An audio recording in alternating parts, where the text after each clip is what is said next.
បរិបទនៃស្ថានភាពស្រូវអង្ករនៅកម្ពុជាឆ្នាំ2025ដំណាំស្រូវជាប្រភពចំណូលដ៏សំខាន់សម្រាប់កសិករខ្មែររាប់លាននាក់ជាយូរលង់មកហើយគ្រាប់ស្រូវមិនត្រឹមតែបានផ្ដល់ជាអាហារប៉ុណ្ណោះទេថែមទាំងបានបណ្ដុះនូវតម្លៃវប្បធម៌និងជាមោទនភាពនៃប្រជាជាតិទាំងមូលក៏ប៉ុន្តែនាប្រមាណឆ្នាំកន្លងមកនេះការដាំដុះស្រូវនៅកម្ពុជាកាន់តែជួបប្រទះរកការលំបាកជាច្រើនការចំណាយដាំដុះកើនឡើងខ្ពស់ជាបន្តបន្ទាប់ដីរិចរិលដោយការដាំដុះច្រើនរដូវក្នុងមួយឆ្នាំនិងការដាក់ជីមិនសមស្របជំងឺដោយសត្វល្អិតកើតមានឡើងកាន់តែស្មុគស្មាញហើយជាពិសេសគ្រោះមហន្តរាយធម្មជាតិធ្ងន់ធ្ងរដែលបណ្ដាលមកពីបម្រែបម្រួលនៃអាកាសធាតុបញ្ហាចោទឡើងគឺមិនត្រឹមតែត្រូវបង្កើនទិន្នផលប៉ុណ្ណោះទេតែត្រូវធ្វើយ៉ាងដូចម្តេចដើម្បីដាំដុះស្រូវប្រកបដោយប្រសិទ្ធភាពឆ្លាតវៃនិងនិរន្តរភាពក្រោមសម្ពាធយ៉ាងខ្លាំងពីស្ថានភាពជាក់ស្ដែងនៃការដាំដុះទីផ្សារនិងលក្ខណៈធម្មជាតិ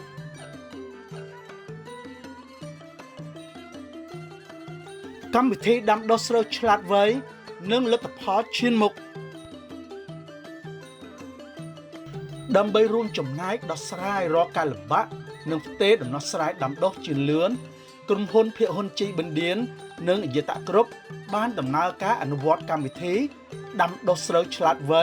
សម្រាប់ទៅនឹងបម្រែបម្រួលអាកាសធាតុនៅកម្ពុជាចាប់ពីឆ្នាំ2023មកដល់បច្ចុប្បន្ននេះដោយមានការគាំទ្រពីបណ្ដាស្ថាប័នកសិកម្មនិងការចូលរួមយ៉ាងឃ្លាវខ្លារបស់ប្រជាកសិករគំរូស្រែបង្ហាញត្រូវបានអនុវត្តឆ្លងអស់រយៈ6រដូវកាលដាំដុះដែលមានចំនួនសរុប50ទីតាំងស្រែគំរូនៅតាមបណ្ដាខេត្តដាំដុះស្រូវសំខាន់ក្នុងទូទាំងប្រទេសកម្ពុជាតួលេខដ៏មានអត្ថន័យមិនបណ្ដាលឲ្យខកបំណងឡើយដោយលទ្ធផលនៃស្រែគំរូដែលសម្រេចបានគួរឲ្យចាប់អារម្មណ៍ណាស់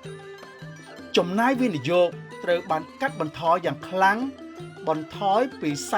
42ទៅ$212ក្នុង1ហិកតាទិន្នផលកំណើនយ៉ាងខ្ពស់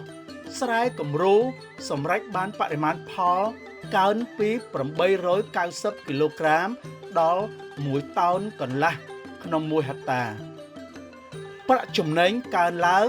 ដែលជួយកសិករទទួលចំណូលកើនបន្ថែមពី263ទៅ$511ក្នុង1ហិកតាបើធៀបនឹងការដាំដុះបែបប្រពៃណីបាទតកតងនឹងបច្ចេកទេសនៃការប្រើប្រាស់ជីឃើញថាមានលក្ខណៈល្អមែនទែនគឺក្រុមហ៊ុនគឺបានរៀបចំទៅតាមជំនាញទៅតាមដំណាក់កាលតម្រូវការរបស់ដំណាំស្រូវគឺមានន័យថាជីជំនាញទី1បាទគាត់ប្រើប្រាស់2ដំណាក់កាលបាទដំណាក់កាលដំបូងដំណាក់កាលបែកគុំហើយជំនាញទី2នោះគឺនៅពេលដំណាក់កាលចេញគួរចេញផ្កាបាទអញ្ចឹងគឺឃើញថាលទ្ធផលគឺបង្ហាញថាប្រសិទ្ធភាពគឺល្អមែនទែនបាទអញ្ចឹងសម្រាប់បងប្អូនប្រជាកសិករនៅពេលដែលយើងប្រើប្រាស់ជីយើងត្រូវគិតអំពីតម្រូវការហើយដំណាក់កាលលូតលាស់របស់ដំណាំស្រូវធ្វើម៉េចឲ្យវាបានទិន្នផលល្អប្រើទៅតាមតម្រូវការនិងពេលវេលាឲ្យបានសមស្របបាទនេះគឺជាចំណុចសំខាន់របស់បងប្អូនប្រជាកសិករការរួមចំណែកជាស្នូលដ៏ភាពជោគជ័យនោះគឺជាដំណោះស្រាយនៃជាជំនាញប្រើសម្រាប់ដំណាំស្រូវយោងទៅលើរូបមន្តនៃNPKនិងសារធាតុបន្ទាប់បន្សំព្រមទាំងមីក្រូសារធាតុដែលបានស្រាវជ្រាវឲ្យសមស្របទៅនឹងដំណាំស្រូវនិងលក្ខណៈដីនៅកម្ពុជាជីជំនាញប្រើសម្រាប់ដំណាំស្រូវបានជួយឲ្យដើមស្រូវលូតលាស់រឹងមាំបែកគុំល្អចេញគួរស្រស់ៗគ្នាហើយគ្រាប់ពេញណែននាំមកនូវទិន្នផលខ្ពស់ជាងនេះទៅទៀតការដាក់ជីដោយតុល្យភាពនិងសមហេតុផលក៏ជួយឲ្យស្រែមានសុខភាពល្អកាត់បន្ថយជំងឺដោយសត្វល្អិតជីក្បាលក្របីស្រូវ1និងជីក្បាលក្របីស្រូវ2ឈុតដំណោះស្រាយសារធាតុចិញ្ចឹមស្នូលដូច្នេះតើអ្វីទៅជាកត្តាស្នូលនៃការឈានដល់ជោគជ័យនេះចម្លើយគឺស្ថិតនៅលើដំណោះស្រាយនៃនីតិវិធីដាំដុះ ដែលស៊ីសង្វាក់គ្នានិងប្រកបដោយប្រសិទ្ធភាពរួមផ្សំជាមួយនឹងដំណោះស្រាយផ្ដល់សារធាតុចិញ្ចឹមជាជំនាញពិសេស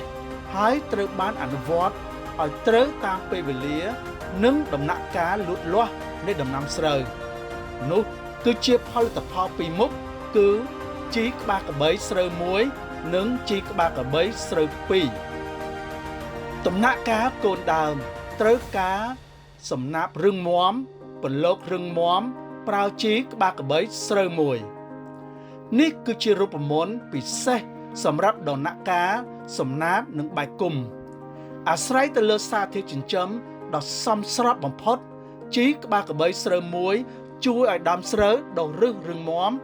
ចេញកូនដើមមានប្រយោជន៍និងបែកគុំល្អជាមូលដ្ឋានរឹងមាំសម្រាប់ទទួលបានផលរដូវដ៏លើសលប់ថ្មីត្បិតតែស្រែគំរូប្រើពូជស្រូវសន្សំសំចៃនាពេលសាព្រោះបាទចំណាប់អារម្មណ៍ស្រែនេះគឺយើងព្រោះយើងប្រើប្រាស់ពូជតិច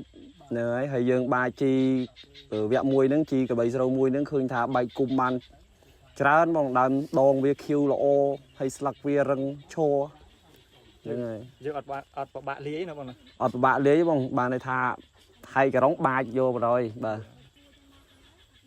ហើយចាប់បាច់ក្រោយបាច់មកយើងឃើញមានដើមការលូតលាស់របស់វាលឿនទេបងឃើញការលូតលាស់របស់វាលឿនណាស់បងល្អដើមដងវាធំល្អរឹង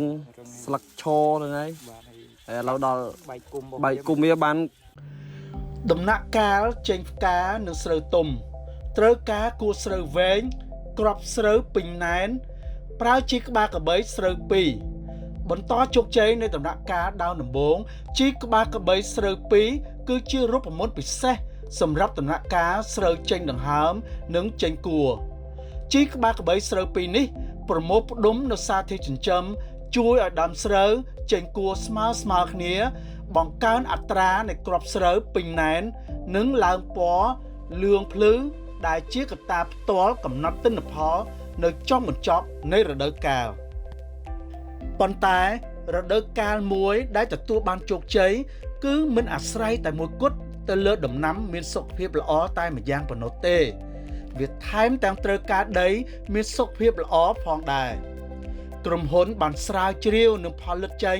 នៅជីក្បាលក្របី Biocansium ជាជីត្របាតកែលម្អដីនៅតាមតំបន់ដីដែលមានជាតិជូរឬដាំដុះ2ទៅ3រដូវក្នុងមួយឆ្នាំដែលងាយនឹងពុលសរីរាង្គផលិតផលនេះជួយបន្សាបជាតិពុលកាត់បន្ថយជាតិជូរបង្កើន pH ជួយឲ្យដីមានសុខភាពល្អដើម្បីឲ្យដើមស្រូវស្រូបយកសារធាតុចិញ្ចឹមបានច្រើនជាអតិបរមាជំរាបសួរចានាងខ្ញុំឈ្មោះសេងវណ្ណា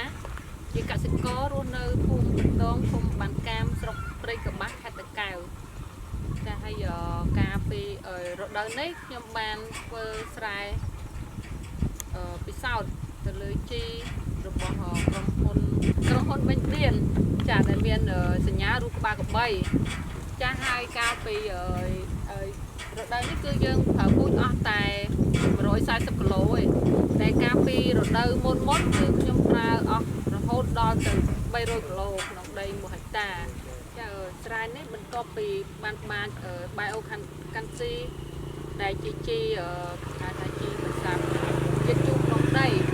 ចាក្រោយមកយើងសង្កេតឃើញថាការលូតលាស់របស់ស្រូវហ្នឹងគឺមានបើយើងនិយាយពីដងដើមមើលទៅរាងដើមមមរួចមានស្លឹកពណ៌ខៀវមើលការលូតលាស់ទៅបើធៀបជាមួយស្រែជុំវិញគឺល្អជាងគេមើលទៅពណ៌ស្អាតហើយលូតលាស់បានល្អទៀតជំរុញការដាំដុះស្រូវប្រកបដោយប្រសិទ្ធភាពនិងនិរន្តរភាពលទ្ធផលដែលទទួលបានពីគំរូស្រែបង្ហាញមិនត្រឹមតែជាប្រវត្តិរឿងស្ដីពីទិន្នផលនិងប្រាក់ចំណេញប៉ុណ្ណោះទេវាថែមទាំងជានិមិត្តបញ្ជាក់នៅដំណោះស្រាយរួមចម្រុះនិងឆ្លាតវៃផងដែរការដាំដុះស្រូវឆ្លាតវៃដែលរួមមានឈុតដំណោះស្រាយផ្គត់ផ្គង់សារធាតុចិញ្ចឹមគ្រប់គ្រាន់ឲ្យដំណាំគឺជានីតិវិធីដាំដុះជឿនលឿនជួយកសិករកាត់បន្ថយការចំណាយ បង្កើនទិន្នផលនិងឆ្ពោះទៅឃើញកសិកម្មនិរន្តរភាពសម្រាប់ទៅនឹងរាល់លំបាកជាក់ស្ដែងផងទាំងពួងនៅក្នុងការដាំដុះស្រូវនៅកម្ពុជាពីដើមមក